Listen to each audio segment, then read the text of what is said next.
राना सना पागल हो गए हैं, इतने खौफजदा हो गए हैं पीटीआई से। और राना सना और फिर झूठे एफिडेविट मेरे खिलाफ दिए कि जी इनकी मेडिकल करा ली, कोई मेडिकल नहीं कराई। लकीली क्योंकि झूठ जब आप बोलते हैं ना तो 4 बंदे डिफरेंट झूठ बोलते हैं, वो एफिडेविट जब देते हैं उनके झूठ पकड़े जाते हैं, अल्लाह का फजल है। लेकिन आप मुझे बताएं, शहबाज गिल के ड्राइवर की बीवी का क्या कसूर है? उसको किस बेसिस पे उठाया गया? उसकी दूध पीती हुई बच्ची, सकलिंग बच्ची को 10 माह की उठाया गया। ये आपके जजमेंट्स हैं हाई कोर्ट्स की, आपके कानून की खिलाफ वर्दी है। ख़वातीन को ख़ास तौर पे अगर वो बच्ची छोटी हो जो माँ का दूध पी रही हो, उसको बेल मिल जाती है, आप उसको जेल में नहीं डाल सकते। तो राना सना पागल हो गए हैं, इतने खौफजदा हो गए पीटीआई से कि अब पीटीआई के लोगों के घरों में जो मुलाजिम हैं उनकी बीवियों को उठाएंगे, मुलाजमों को उठाएंगे। ये कौन सा कानून है? ये कौन सी जमहूरियत है? ये प्योर फैशिज्म अब हो रही है इस मुल्क में। और राना सना, अगर तुम समझते हो कि तुम हमें खौफजदा करके चुप करा लोगे, फिर से सोचो। हम नहीं तुमसे डरने वाले, ना हम डार्क शैडोज से डरने वाले हैं। हम इंसाफ की जंग लड़ रहे हैं, हम हकीकी आज़ादी की जंग लड़ रहे हैं और लड़ते रहेंगे जब तक हम अपनी कौम को आज़ाद नहीं करेंगे सही मानों में। और आपके ये जो कवानीन जो आप गैर कानूनी बल्कि हरकतें कर रहे हैं, ये आपके ऊपर आएंगी एंड में। तो आप क्या किस हद तक तशद्दुद करोगे लोगों पे?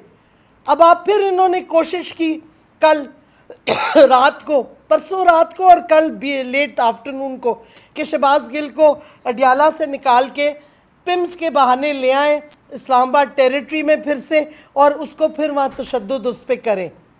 और हमें ये खौफ है कि ये लोग ये करते जाएंगे, क्योंकि ये वही कोशिश कर रहे हैं जो जुल्फ़िकार अली भुट्टो के वक्त महमूद मसूद को किया था कि वो अप्रूवर बन जाए। ये वही प्लेबुक इस्तेमाल कर रहे हैं। एक तो इनको पता नहीं कि वो प्लेबुक्स आउटडेटेड हो गई हैं। कम से कम आप अपनी स्ट्रैटेजीज़ देखें तो किधर कौम को ले जा रहे हैं। अब वो चीज़ें छुपी हुई नहीं रहती, हर चीज़ मीडिया में आ जाती है।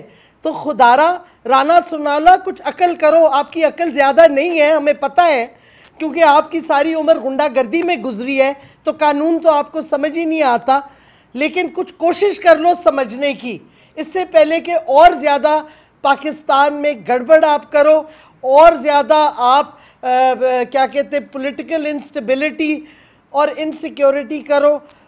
और मईशत की तो मैं बात नहीं करूँगी, मैं इकॉनमी पे एक्सपर्ट नहीं हूँ, लेकिन कौम को आज एक और पेट्रोल बम मिल गया है। और फिर वो रो रही हैं मरियम झूठी कि मैं तो इससे हम नहीं मानते और मेरा बाप डैडी नहीं मानता। तो भाई डैडी आए, जेल काटे, पाकिस्तान वापस आई, किसने रोका है? अपने भाई को हटाए, इम्पोर्टेड हुकूमत बन के जो बैठा हुआ है उसका भाई क्यों नहीं आ रहा? ये क्या नूरा कुश्ती कर रहे हैं? एक तरफ से पेट्रोल बम और दूसरी तरफ से झूठी मरियम कहती मैं तो अग्री नहीं करती। हो भाई, तुम तो खुद कॉन्विक्ट हो, तुम्हारी बात की हैसियत क्या है? इस वास्ते खुदा के वास्ते जिन्होंने इम्पोर्टेड हुकूमत को सपोर्ट किया है, फिर से आप देखें आप पाकिस्तान को किधर पहुंचा चुके हैं। कितनी पोलराइजेशन, कितना वायलेंस, आइन की धज्जियाँ उड़ा दी हैं इस हुकूमत ने, कानून की धज्जियाँ उड़ा दी हैं। रीथिंक करें, पाकिस्तान का सोचें, अपना ना सोचें, क्योंकि अगर पाकिस्तान नहीं है तो आप भी नहीं हैं, ये भी सोचें आप। बहुत बहुत शुक्रिया।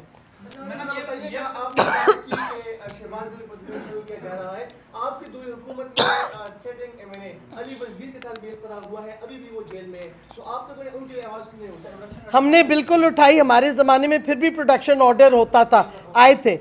इस दफ़ा हुए, इस दफ़ा कोर्ट के फैसले के बावजूद अली वजीर को नहीं लाया गया। आप पूछे ना सिंध हुकूमत से, आप पूछे ना इनसे, आप लोग इनसे पूछते ही नहीं है। आप मुझे बताएं, हमने ठीक है, हमने बहुत सी गलतियां की होंगी, लेकिन साथ साथ हमने मीडिया के लिए प्रोटेक्शन ऑफ जर्नलिस्ट और मीडिया प्रोफेशनल्स का कानून बनाया 2021 में। अभी तक क्यों नहीं वो हुकूमत इम्प्लीमेंट कर रही? उसके इश्तिहार भी आ गए थे चेयरमैन के लिए। वो एक ऐसा कानून है जिसमें जो कमेटी बनेगी जो सारी कंप्लेंट्स देखेगी, वो खुद वो जर्नलिस्ट बनाएंगे, प्रेस क्लब के नॉमिनीज़। और ये आधा प्रोसेस हो गया था, अब आप क्यों नहीं इस हुकूमत से पूछ रहे कि क्यों नहीं ये जर्नलिस्ट लॉ को क्यों नहीं एक्ट फर्दर कर रहे?